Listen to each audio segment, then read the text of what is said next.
I went on to start a group called Rising Up Angry in 1969. And Rising Up Angry was a real interesting phenomenon. It hasn't gotten a lot of press. There isn't a book written yet. I hope I will, as an entrepreneur with progressive political leanings, I hope I'll be able to make enough bucks at some point to be able to, in my later years, and I'm pushing 59 here, be able to do some serious writing rather than just some short stuff. But Rising Up Angry was an idea that I had to take the work that we had done in Uptown around Join, where we really found that you could work with poor and working white people, and you could make alliances with black and Latinos in this town, and I'm sure that would happen anywhere in the world if people work at it. Rising Up Angry was an attempt to move around the city and to reach white youth, basically what were called greasers at the time. And that is not to be confused with a negative slang word used for those of Mexican or Latino descent. But a greaser was a term that basically, I think on the East Coast in the old days, we used the term hoods or rocks. And it was white working class kids, and they had baggy pants and little pointy toe shoes and A1 stay pressed pants, and they would have bandline shirts, and they would wear black leather, cabretta leather coats, and their hair would be all greased back and slicked back, which mine is today with this hat on. I didn't know I was being interviewed, so my hair is quite a mess, and I won't show it to you. We started going around town playing baseball with people and softball. We would take this band of young radicals that we had, men and women both, mostly white, not completely, and we would go to a park, any park we could find, and we'd say, "Hey brother, you want to play ball?" And we'd start a game of ball, and we'd try to get them to choose sides where we'd mix up the teams, so people from the neighborhood and the group of this radical band of wild revolutionaries to be would play together, and we have to work together, and we'd get even encouraged that women play on these teams. We had some great times, and in the course of playing ball, we would talk about the neighborhood. And one of the things that everybody tended to feel at the time was the oppression of the police department.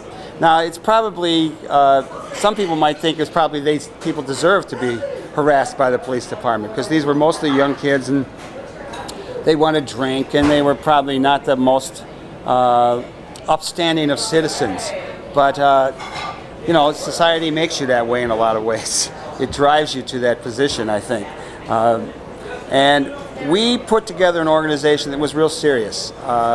We had over 100 members by 1975s, and this was a cadre organization, so not everybody got to be, you couldn't say, "I want to join."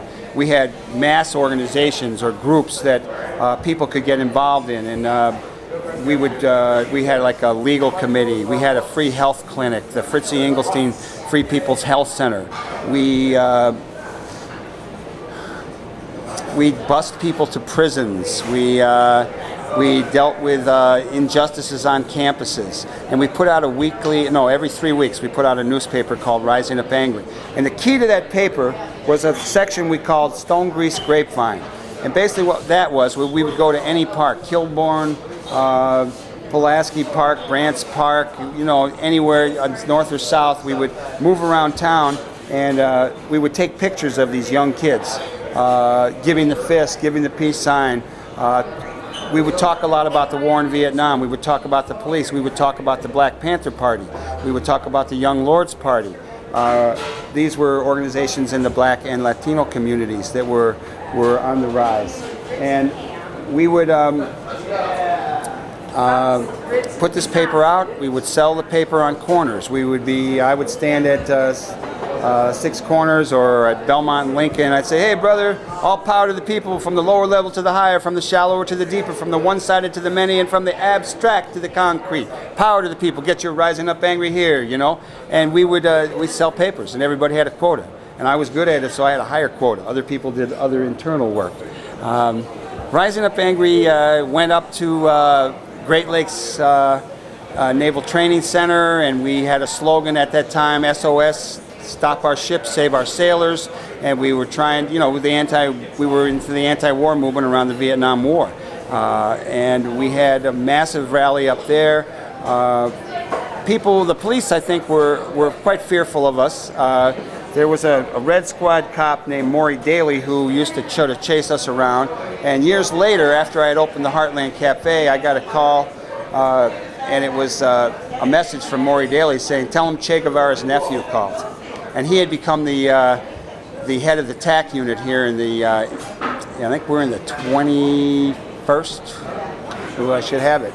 Anyhow, our police station is at Devon and Clark. It's on Clark, just north of Devon. And Maury was here for a couple of years, and it was actually quite fun. And he helped pave the way, I think, for me getting along with a number of the commanders who've been there ever since.